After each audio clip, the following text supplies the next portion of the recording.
Alright guys, hello and welcome to another After Effects tutorial. And in this one we're going to look at the Workspace interface. So After Effects is laid out as panels, so we have different panels that we can select. We have a project panel, we have effects panel, we have composition, footage, layer, and so on. And we even have panels on the sides, so we have like info, audio, paragraph, character, where you can see like your text and so on. Now these panels can actually be moved and resized. So I can move like composition, say over here, and now it appears over here. Or I could move my footage, say even down here. So you can move your panels the way that you want to. Now all of these panels put together make up something known as your workspace. And we see our different workspaces up here. So we have like default right here, we have animation, we have a minimal workspace, we have learn, we have a standard small screen, and there's even more workspaces over here as well. Now if I go back to this default one, let's say I had moved things around like this, and I want to move the effects down here, and I want to actually reset it. How can I do this? All I do is I go up to default, and then you select reset to save layout. Then boom, it goes back to the way it is in the beginning. And if you want to actually make changes to this layout, so I'll drag this down here, and you want to save this as like your default workspace, all you have to do is go up to default again and then select save changes to this workspace, and then this will be the new default layout. Now I have not figured out how to reset this, so if any of you guys do know, please let me know in the comments. So be very careful when you're actually saving a new workspace. So I'm going to drag this back up here to something like this to get it somewhat back to what it was. And also if you want to create a new workspace, all you have to do is simply go up here and then press save as new workspace. You'll give it a title and then it will appear. So I'll do that right now. New workspace, like that. Notice that it now appears up here. Good.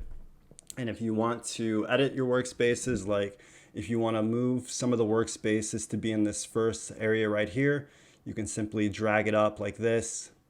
And then when you press OK, it will appear like this. And if you want to delete a workspace, I'm going to go back here. All you do is you go down to the workspace and then you press delete. So that is how you delete them.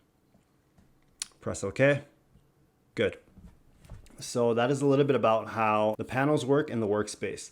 Now notice up here we have options like file, edit, composition, layer, effects, animation, and so on. We also have a toolbar up here with different options. And if we hold on some of them, we have even more options that appear. So like with the rectangle tool or the ellipse tool and so on. And we even have like the text tool like this. And also notice that when you change the tool, your options change over here as well. And for some of them as well, it will actually open up the panel over here. So if I close this and I'm on the rectangle tool and I click on the text tool, notice that the character tool appears for text. So that is how this toolbar works. Good. Now down here we have our timeline, and this is where we have our layers. And if we have keyframes on here, so I'll press P. This is where our keyframes will appear, and so on. We also have this time indicator as well, which helps us to move in time. And notice here we have the time here, so in seconds. So if I zoom in, actually, notice that here we have 0 frames, then we have 2 frames, 3 frames here, 4 frames here, 6 frames. And if we pull it out a little bit, notice that it can go by seconds. So 100F or 1 second. So that's how the time works in the timeline. We also have options down here like our view. You can fit it up to 100%. We have a small video, that's why it's so small. We also have options down here like the resolution and so on, and the camera view and much more. So you'll have to play around with these things. Take a look, and we will see you in the next one.